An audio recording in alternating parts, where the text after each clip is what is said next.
Hey guys, what's up? This is Mario here, bringing you guys another video, and today I'm going to be showing you guys where's your Agent of the 90s for week number 29, so hopefully you guys are going to enjoy this, and so here we go.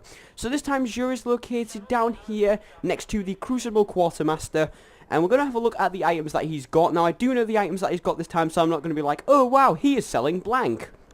So let's approach him and look at the goodies he's selling. So let's start with the curios. We have the pulse rifle telemetry, hand cannon telemetry, and fusion rifle telemetry. All of these will upgrade the specified weapon type faster for 13 minutes. You can buy 5 of these for 1 strange coin. For the Sparrow upgrades, we have the Plasma Drive and the Emerald Coil. Both of these will upgrade a Blue Sparrow into a Purple Sparrow, improving overall speed and durability. The Plasma Drive won't do anything else, but the Emerald Coil will give a green contrail under boost, and you can buy 1 of those for 23 strange coins, and then you can buy 5 heavy ammo synthesis for 1 strange coin. Now I will pick up just a few here real quick. I just wanted a couple more just for my collection. So now let's move on to the reason that all of you guys are here, which is for the exotic gear. So for Titans this week, we have Ruin Wings, which are exotic gauntlets. As you can see, it has a 91 strength roll on it, which is not too good, as strength isn't a great stat in the game. But the perks on it are Special Weapon Loader, Impact Induction, and then the main perk on this, which is Seeds of Ruin, which makes heavy ammo drop more often, and each heavy ammo pack will contain more ammo. More ammo in each drop, basically.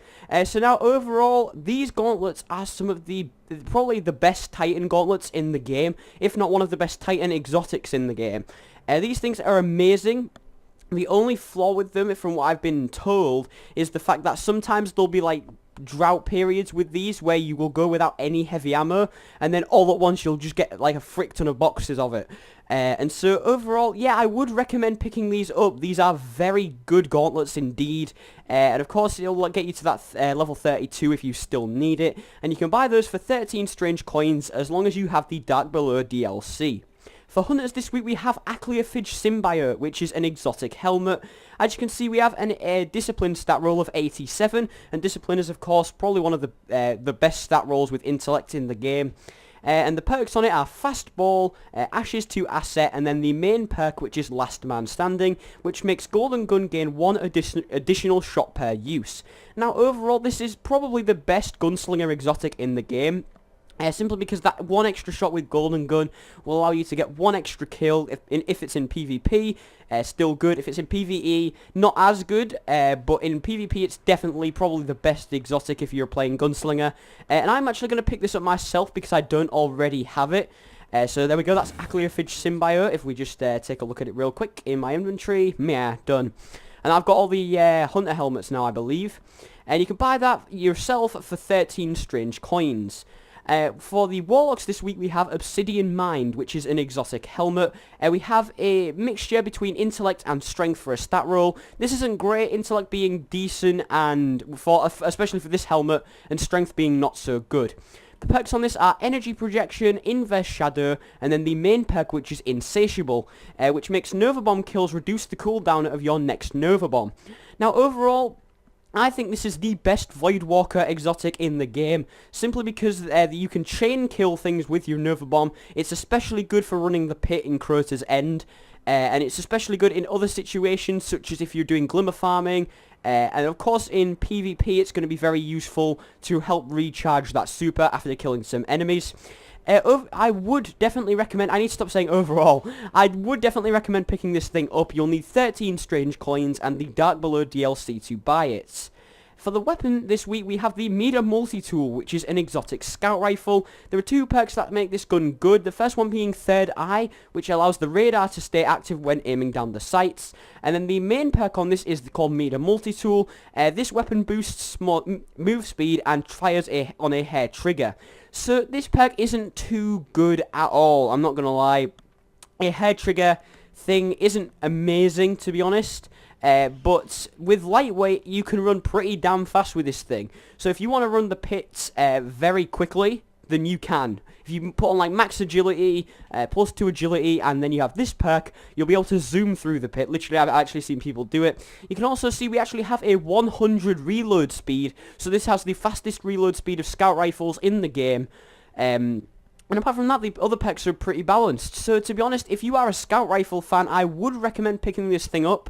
But if you're picking it up just because you think it might be a good weapon, I would wait on that, to be honest, because the MIDA Multi-Tool isn't an amazing weapon, and you can buy that for 23 strange coins.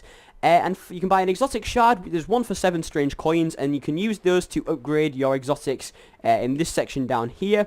And then there's also an exotic gauntlet engram, which you can buy for 23 motes of light, which will give you a random exotic gauntlet pair.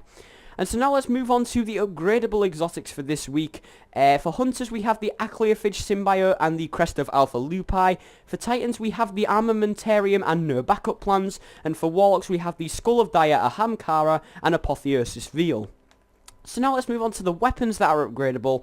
You can see here we have no PlayStation exclusives. Then we have Bad Juju, The Last Word, Thorn, Invective, Pocket Infinity, and Thunderlord. Now, I would say the order you should upgrade these in is probably from the best to worst. I would go Thorn, then Bad Juju, then Thunderlord, then I would say The Last Word, then Pocket Infinity, and then Invective. Bad Juju, ever since the patch, has been an amazing weapon. I have not had the chance to try it out myself, simply because I have the bounty for it, and I actually need to do a video on it. So I've been waiting to do the bounty, and I'm actually going to start that next week, and that video should be up next week for you guys.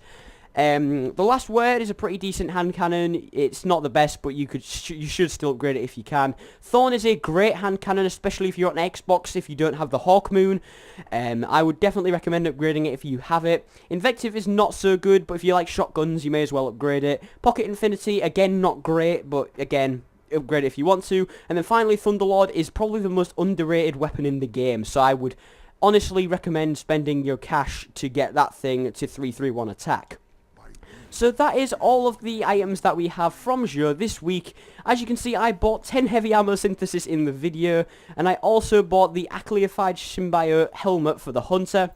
But anyways, guys, if you have enjoyed this video, remember to smash that like button, and don't forget to subscribe for daily gaming content. Remember to follow me on Facebook, Twitter, and Twitch. Links in the description below, and I'll see you guys in another video. So until then, ciao.